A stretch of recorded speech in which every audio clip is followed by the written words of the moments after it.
जैसा कि short introduction अभी इमरान राशिद सर ने मेरा दे दिया है, बट ब्रीफली मैं अपना इंट्रोडक्शन दूंगा थ्रू माय प्रेजेंटेशन इटसेल्फ। ठीक है, स्लाइड्स विजिबल है सबको?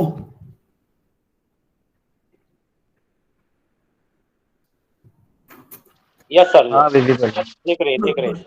बिल्कुल सही। Yes sir, yes sir. हाँ, मैं कैरी ऑन कर रहा हूँ। यस बिल्कुल। सबसे पहले एमएसओ को शुक्रिया, इमरान राशिद सर को शुक्रिया बुलाने के लिए। और जिस तरीके से वो लोग कोशिश कर रहे हैं कि यंग्स और यंग जनरेशन्स और अपनी कौम के लोग स्पेसिफिकली कुछ करें, so I really appreciate there like action for the benefit of उम्मा। माशाल्लाह, आई रियली अप्रिशिएट। सो जैसे कि मुझे जो टॉपिक दिया गया डिस्कस करने के लिए वो है education in IIT graduation up to PhD and research opportunities. इसका मतलब ये हुआ कि आईआईटी जैसे इंस्टीट्यूट में ग्रेजुएशन से लेके पीएचडी तक क्या सिस्टम है और रिसर्च की क्या अपॉर्चुनिटीज हैं। ठीक है, सो शुरू करते हैं मेरे इंट्रोडक्शन के साथ। मैं अपना प्राइमरी एजुकेशन औरंगाबाद से स्टार्ट किया था, महाराष्ट्र में जो है, और 12th मैं महाराष्ट्र बोर्ड से अपियर हुआ हूँ और एटीटी हाई स्कूल का स्टूडेंट रहा हूँ। उसके बाद मैंने एमएसटी सीईटी के जरिए महाराष्ट्र की one of the government institute, government college of engineering and research, Awasari Pune, यहाँ से बैचलर ऑफ इंजीनियरिंग किया सिविल ब्रांच के अंदर। उसके बाद मैं गेट के थ्रू अपना MTech master of technology in geological technology complete किया हूँ आईआईटी कानपुर से। And during my MTech I moved to Japan for my summer internship as a part of my masters thesis. So मेरा जो project था वो 2004 Sumatra Andaman tsunami based था। तो Japan जो एक ऐसा कंट्री है, ये आप लोकेशन देख रहे हो, जो अर्थक्वेक के लिए बहुत ज्यादा एक्टिव है और यहाँ हाईली बेस्ड रिसर्च होती है अर्थक्वेक के लिए। So for that I applied of course and I got accepted by University of Tokyo. So मुझे वहाँ पे काम करने का मौका मिला एमटेक के टाइम पे। But finally I completed my MTech from IIT Kanpur. उसके बाद doctor of philosophy in earthquake engineering के लिए मैं आईआईटी दिल्ली में एनरोल किया हूँ 2019 में। और अभी इस साल जनवरी 2021 से I am working as a joint researcher at Brigham Young University Utah, United States of America, USA में। So IIT Delhi and BYU का ज्वाइंट कोलैबोरेशन के थ्रू मैं यहाँ पे as a joint researcher act कर रहा हूँ और मेरा फुल टाइम पीएचडी ऑनगोइंग है आईआईटी दिल्ली में। सो ये मेरा शॉर्ट एंड क्विक इंट्रोडक्शन था। सबसे पहले मैं एक बहुत इंपॉर्टेंट डाउट क्लियर करूंगा जो इंडिया में मिलियंस ऑफ पीपल को है अभी भी। They still don't understand what is the difference between IIT and ITI.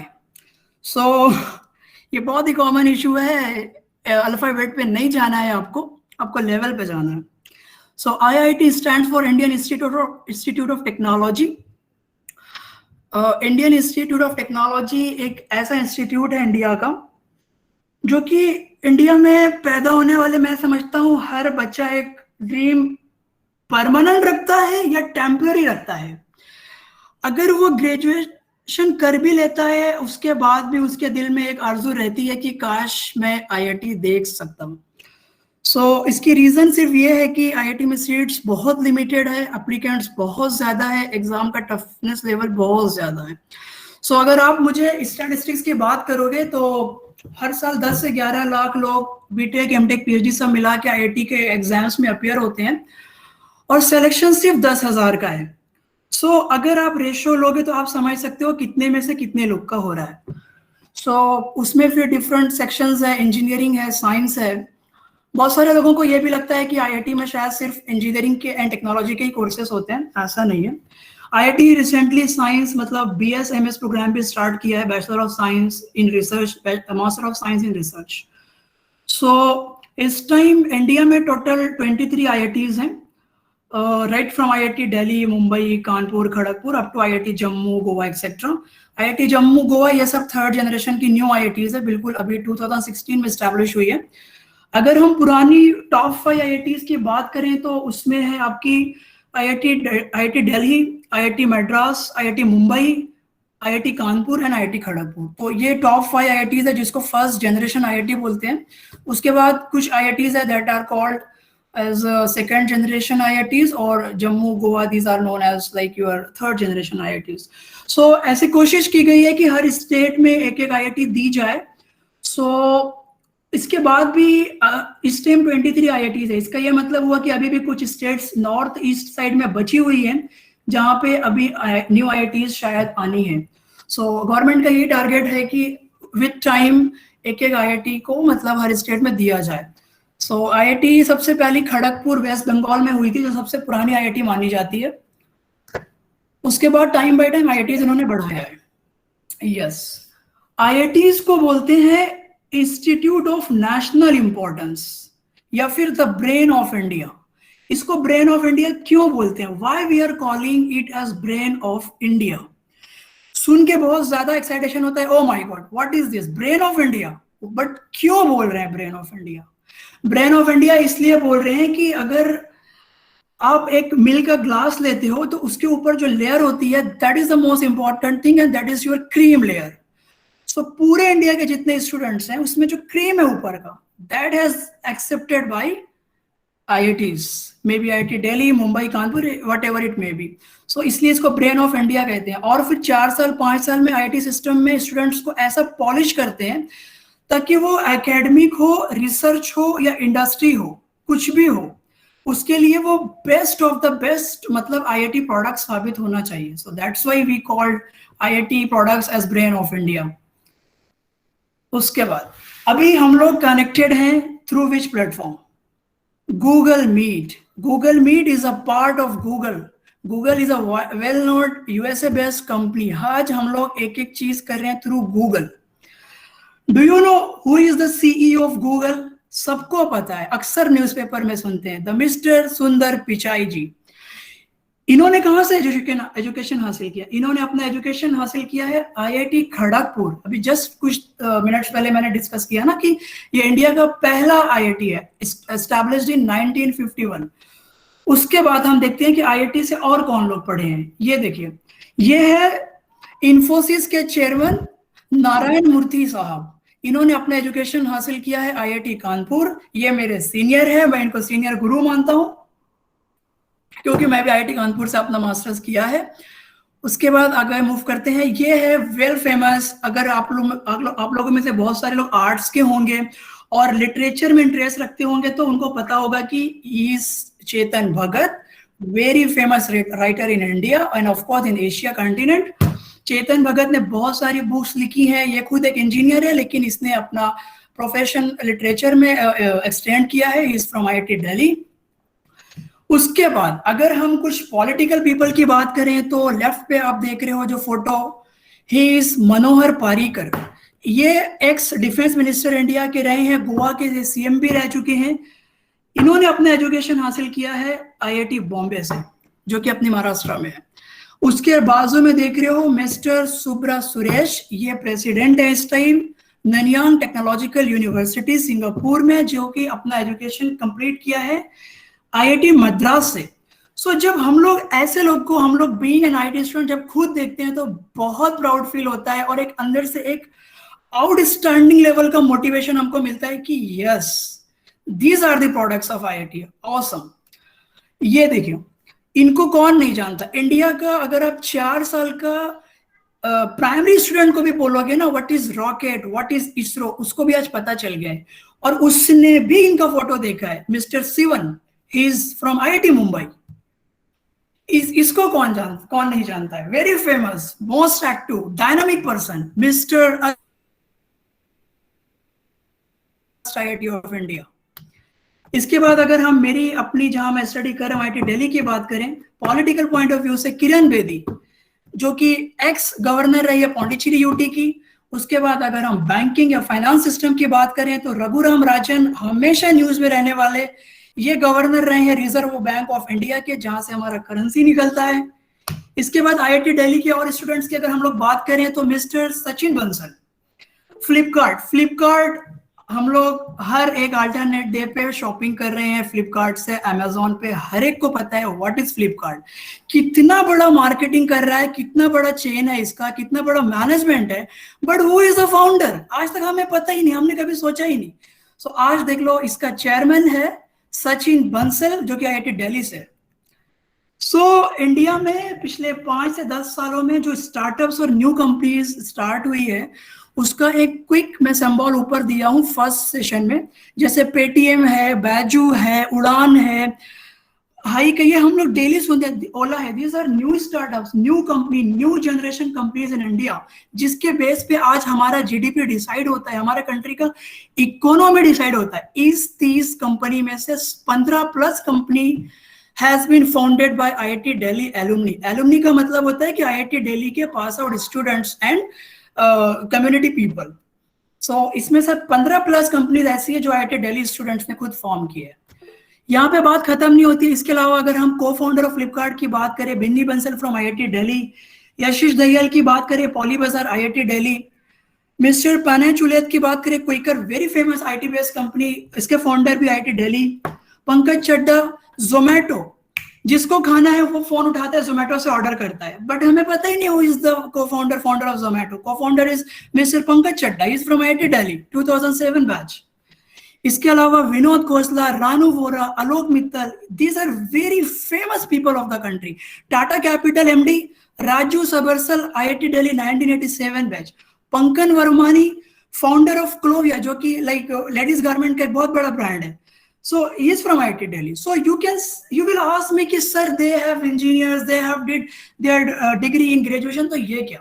So guys, यहाँ मैं एक पॉइंट आपको बताऊंगा कि IIT में अगर आप एडमिशन लेते हो, फॉर एग्जांपल BSc फिजिक्स में लेट्स से, सो इसका ये मतलब नहीं हुआ कि 3 साल आप फिजिक्स पढ़ते हो, नहीं। आपको जिस डिपार्टमेंट का जो कोर्स करने का मन होता है आप वो कर सकते हो, डिपेंड करता है, आपकी कैपेबिलिटी होना चाहिए। जैसे अगर कोई मैकेनिकल इंजीनियरिंग है, अगर उसको केमिकल डिपार्टमेंट से कोई कोर्स करना है, उसको पॉलीमर डिपार्टमेंट से कोई कोर्स करना है तो वो कर सकता है, उसको मैनेजमेंट डिपार्टमेंट से कोई कोर्स करना है वो कर सकता है, उसको ह्यूमैनिटीज डिपार्टमेंट से कोई कोर्स करना है वो कर सकता है। तो ये होती है IIT सिस्टम की फ्लेक्सिबिलिटी। यही फर्क है यूनिवर्सिटी एजुकेशन सिस्टम में और IIT सिस्टम में, बेसिक डिफरेंस कि इसमें हर चीज फ्लेक्सिबल है, आपको कोई बॉन्डिंग नहीं है। आपको बस प्रॉब्लम ये है कि आप पहले एडमिशन ले लो, आप एक बार एंटर हो गए, देन कहते हैं ना कि whole world is with you, सब कुछ आपके साथ है। Whatever you will ask IIT system will provide you like this way. अगर हम यूपीएससी एस्पिरेंट्स की बात करें तो बहुत सारे IAS IIT के ही ग्रेजुएट होते हैं। इसमें से Ashish Goyal, very famous IAS commissioner from UP state, इनकी वाइफ सलोनी गोयल है। ये दोनों IIT दिल्ली के स्टूडेंट्स रहे, 1993 बैच। अभी हस्बैंड वाइफ ऐसा है, लेकिन being IIT Delhi student they are doing very well. ये तो थे हमारे स्टार्स, हमारे IIT दिल्ली के वो स्टार्स या IIT के वो स्टार्स जिनको देख के हम और आप मोटिवेट होते हैं और हमारे अंदर एक स्पार्क क्रिएट होता है कि या I should also try for IIT, क्यों नहीं करना चाहिए। लेकिन क्वेश्चन ये है कि from where we have to start. So उसके लिए IIT में कोई ऐसे ही नहीं जा सकता, उसके लिए डिफरेंट एंट्रेंस एग्जाम्स हैं फॉर डिफरेंट लेवल। अभी मुझे नहीं पता कि हमारी पार्टिसिपेंट्स में कौन किस बैकग्राउंड से बिलोंग करता है, but quickly I will explain. अगर आप 12th के स्टूडेंट हो, अगर आप अपना ग्रेजुएशन अभी अबाउट टू स्टार्ट है, then of course you are going to achieve your undergraduate degree. उसके लिए IIT का आपका JEE मेन का एग्जाम देना है। अगर आप JEE मेन क्वालिफाई करते हो, then you will appear for JEE advanced. इसके जरिए आपका एडमिशन होता है bachelor of technology. I am again saying not only Bachelor of Technology, you can also get Bachelor of Science by Research, Master of Science by Research, ठीक है, through IIT JEE Advanced 5-year course। हाँ, अगर sometime ऐसा होता है कि कोई BTech या BS MS में एडमिशन नहीं ले पाया, उसका JEE में स्कोर नहीं आ पाया, ठीक है, no issue, he should start with the state government institutes, no problem. Then after उसके UG के बाद वो पीजी एंट्रेंस ट्राई कर सकता है। अगर वो इंजीनियरिंग बैकग्राउंड रखता है तो उसको अपीयर होना है गेट के एग्जाम में। अगर वो साइंस बैकग्राउंड रखता है या रखती है तो उसको अपीयर होना है IIT JAM. JAM stands for joint admission test for MSc. तो ये दो बेसिक एग्जाम्स है हायर स्टडीज के लिए, अगर आपको एमटेक, एमएससी, एमएस और पीएचडी ये सब करना अगर है तो। So these are two exams, GATE and JAM for PG level courses और आईआईटी। उसको नोट कर सकते हो आप। You may take screenshots also. We have the facility in the phone or in the laptop also. Okay, now the question is when to start preparation for IIT. So social media पे like Twitter पे, Facebook पे, Instagram पे, मतलब इतने सारे jokes हैं, comments हैं fantastic कि मतलब देखते रहो जाओ और हंसते रह जाओ। कोई लिखता है कि I'm in 4th class, so how should I prepare for IIT JEE? कोई कहता है कि which institute is the best for my kid in LKG for the IIT JEE? ये कह रहा हूँ कि मतलब आज के पेरेंट्स को फिक्र है। मतलब अगर आप इंडिया की पूरी ओवरऑल बात करोगे, हर कोई चाहता है कि मैं अपने बच्चे को अच्छा एजुकेशन दूं और हर कोई के सामने एक बेंचमार्क है, एक ड्रीम है, वो क्या है IIT। तो वो सोचता है कि मुझे कब स्टार्ट करना चाहिए, कब नहीं स्टार्ट करना चाहिए। ठीक है। सो मेरा पर्सनल एनालिसिस है, अगर किसी को आईआईटी क्रैक करना है, आईआईटी तक पहुंचना है, तो उसको अपना फंडामेंटल या फाउंडेशन स्टार्ट कर देना चाहिए इन स्टैंडर्ड 6। अब आप लोग कहोगे सर हम तो ग्रेजुएशन में या हम तो 12th पास किए हैं, अब तो हम लेट हो गए। ऐसा नहीं है, you have option, you have plan. Let me restart. Okay, हाँ, मैं ये कह रहा था कि मेरा पर्सनल एनालिसिस ये है कि बच्चा अगर स्टैंडर्ड 6 में, मुझे अक्सर लोग पूछते हैं कि भाई आईआईटी प्रिपरेशन कब स्टार्ट करना है, क्या करना है। ठीक है, 6 स्टैंडर्ड एक बेंचमार्क है उसका, लेकिन अगर आप लेट हो गए तो कोई प्रॉब्लम नहीं है। आपको एनसीईआरटी का सब लोग नाम सुने रहते हैं। What is NCERT? National council of education, research and technology, कुछ ऐसे है। सो एनसीईआरटी की बुक्स ये एक फाउंडेशन बेस बनाएगा आपको आईआईटी प्रिपरेशन के लिए, जेई मेंस के लिए और जेई एडवांस के लिए। तो अगर सपोज आपने नहीं भी स्टार्ट किया, अगर आप 10th में हो, 12th में हो या अंडर ग्रेजुएट में हो, तो अभी भी आपके पास टाइम है। You can by this books from the store, अभी से पढ़ना शुरू कर दो, बैकग्राउंड बना लो। लेकिन अगर आपको गेट या जैम भी देना है ना, still you have to go through the physics, chemistry and mathematics books of NCERT. That is a very simple rule. इसके अलावा अगर आप रेफरेंस की बात करोगे तो very famous for physics HC Verma, chemistry RC Mukherjee and maths के लिए सिनेज लर्निंग, ये 3 ऐसी बुक्स है आईआईटी में आने वाला हर स्टूडेंट ये 3 बुक पढ़ा ही रहता है। उसके बगैर वो आईआईटी आ ही नहीं सकता, ये मेरा बिलीफ है। ठीक है, आगे बढ़ते हैं। So again GATE and IIT JAM, graduate aptitude test in engineering for एपटेक एडमिशन इन आईआईटीज, जो कि इंजीनियर्स के लिए है, और जैम joint admission test for masters in science by research, जो कि साइंस वालों के लिए है। तो गेट 2022 जो कि कंडक्ट होने वाला है नेक्स्ट ईयर, अभी से उसका प्रोसेस शुरू हो गया है। It is going to conduct by IIT Kharagpur, the first IIT of India. हर साल अलग अलग आईआईटी कंडक्ट करती है, इस साल खड़गपुर को टाइम दिया गया है। और अगर जैम की बात करोगे तो ये वेबसाइट का मैं स्क्रीनशॉट यहाँ शेयर कर रहा हूँ। बेसिकली आईआईटी रुड़की कंडक्ट करने जा रहा है, तो जिसको जैम देना है तो वो jam.iitr.ac.in लॉगिन कर सकता है, वहाँ डिटेल्स चेक कर सकता है। आपकी जो भी ब्रांच है, physics, chemistry, bio, economics, geology, आप अपना बैकग्राउंड चेक करो और सिलेबस चेक करो। So you can visit these websites and you can get how to apply and all. Yes, IIT JAM का एग्जाम होता कैसा है? So it is completely MCQ MSQ based exam. 3 sections हैं A B C. A section MCQs 30 questions, section B MSQ multiple select, इसके अंदर एक से ज्यादा क्वेश्चंस होते हैं। ये टफेस्ट पार्ट माना जाता है एग्जाम का कंपेयर टू सेक्शन ए के। सेक्शन सी और भी टफेस्ट है क्योंकि इसमें ऑप्शन नहीं है, आपको सॉल्व करके आंसर टाइप करना होता है। So you kindly go through the website of IIT Roorkee developed for JAM 2022 for detailed information for JAM. GATE के लिए भी यही है कि 65 क्वेश्चंस होता है और 100 मार्क्स एग्जाम होता है। You can check details in the website as I shown in earlier PPT. Okay, अभी हो गई बात यूजी और पीजी की। अब बात करते हैं PhD, the highest degree of any field, whatever, literature, arts, humanities, engineering, science, management, whatever, medical science, pharmacy. Doctor of philosophy is the highest degree, is called supreme degree of any branch. So IIT से PhD या doctor of philosophy करने के लिए कुछ steps ज्यादा है compare to MSc MTech के। First of all you should have valid score card इधर जैम या गेट, प्लस इसके बाद आप अप्लाई करोगे वो आपको स्कोर की बेस पे शॉर्टलिस्ट करेंगे रिटर्न टेस्ट के लिए। आप रिटर्न टेस्ट दोगे, रिटर्न टेस्ट देने के बाद they will call you for interview. Interview आपका होगा, सीट्स होती है हर ब्रांच में 20, इंटरव्यू लिया जाता है 100-200 लोगों का, सो 1:5 1:10 का रेशियो इंटरव्यू में। सो यू कैन इमेजिन कि क्या करना है क्या नहीं करना है और कितना करना है। So based on your performance in interview में बेसिकली वो आपके ब्रेन को एनालाइज करते हैं कि आपका कैलिपर कितना है। ठीक है, आपने जैम तो क्वालिफाई किया है, इट्स ओके, गेट क्वालिफाई किया, इट्स ओके, उनका पर्सनल रिटर्न टेस्ट क्वालिफाई किया, इट्स ओके, लेकिन इंटरव्यू में they ask you research oriented questions. जैसे यूपीएससी के इंटरव्यू हम लोग अक्सर सुनते हैं किस लेवल के क्वेश्चंस हैं, सो इंटरव्यू में भी आपको वैसे ही technology and research oriented questions होंगे। Based on that they will think either they should select you और दे शुड रिजेक्ट यू।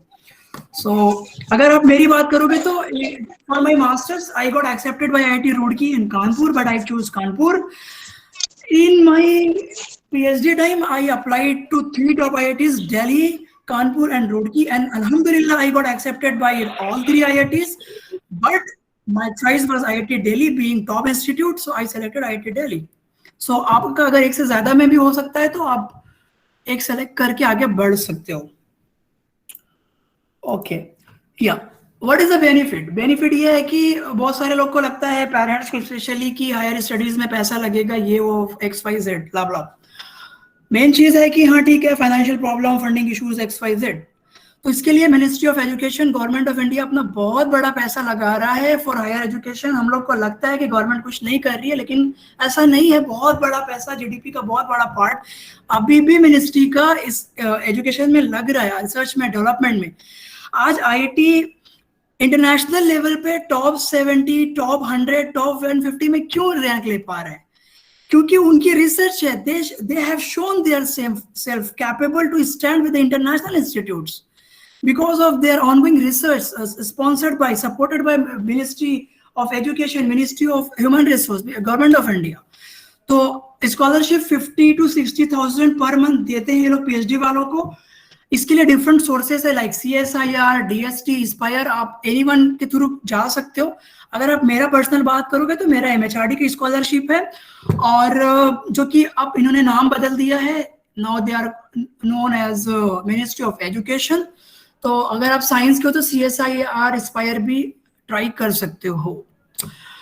काफी डिस्कशन हो गया IIT के बारे में, तो अपना ड्रीम गोल सेट करो and start fighting to achieve your dream.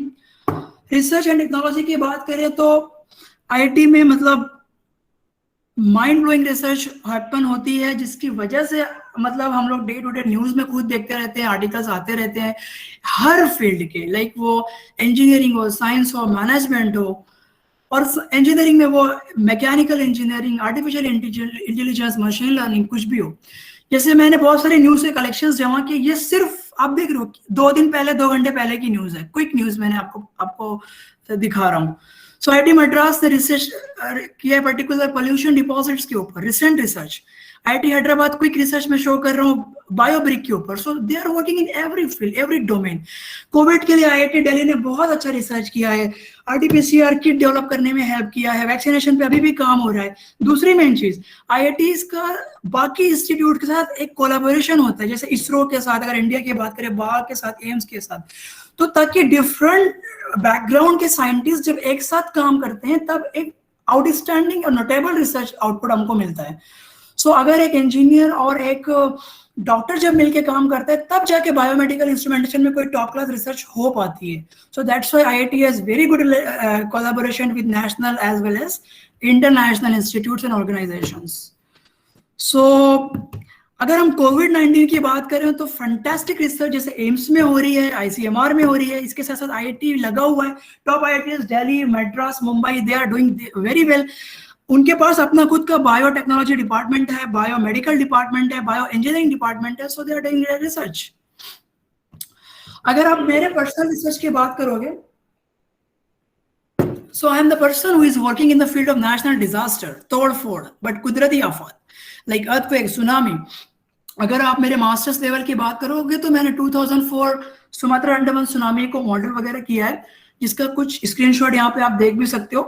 But presently for my doctoral research I am working for Jammu and Kashmir, जो कि इंडिया का नहीं बल्कि पूरे वर्ल्ड का सबसे ज्यादा सेस्मिकली एक्टिव रीजन है, one of the after Japan, जहां पे हर घंटे में एक अर्थक्वेक आप महसूस कर सकते हो। Of course it will be of small magnitude, लेकिन कहते हैं ना छोटी छोटी चीज कुछ दिनों में अपने आप में एक बड़ा रिजल्ट दिखाएगी। तो ये आजकल जो 2.5 2.3 मैग्नीट्यूड के अर्थक्वेक जो जेएंडके में आ रहे हैं, आने वाले कुछ सालों में there will be a very big magnitude earthquake in Jammu and Kashmir. So we are working for the safety of the people, for proper urban planning, design, development of the infrastructure and all. So मैं अपना background यहाँ लगा रहा हूँ, civil engineering, geology, geotechnical, earthquake engineering, earth sciences, so and seismology also. So ये सारे 5-6 background मिलके मतलब मेरी डॉक्टर ऑफ फिलोसफी हो रही है। कोई एक ऐसा नहीं कह सकते हो कि भाई मैं इसी फील्ड में काम कर रहा हूँ। सो रिसर्च एक ऐसे फील्ड है कि जो मल्टी वेरिएंट सेक्टर में अपना फंक्शन करती है। सो दूसरी और आखिरी चीज आफ्टर दिस कोलैबोरेशन, आईआईटी में आने के बाद आपको फॉरेन रिसर्चर्स के साथ काम करने का मौका मिलता है। जैसे मास्टर्स के टाइम पे I collaborated with the university of Tokyo in Japan, और मैं डॉक्टरल रिसर्च अभी फिलहाल मैं कोलैबोरेट किया हूँ ब्रिघम यंग यूनिवर्सिटी में। प्रोफेसर केविन फ्रैंक, जो आप ये देख रहे हो ऊपर, he is outstanding research in the field of liquefaction. So मैं currently इनके साथ काम कर रहा हूँ। Basically he is in Brigham Young University, Utah, USA. So this is all about IIT education from graduation up to PhD and तुम्हारा research opportunities. So मेरे side से over. Thank you so much all for your kind cooperation.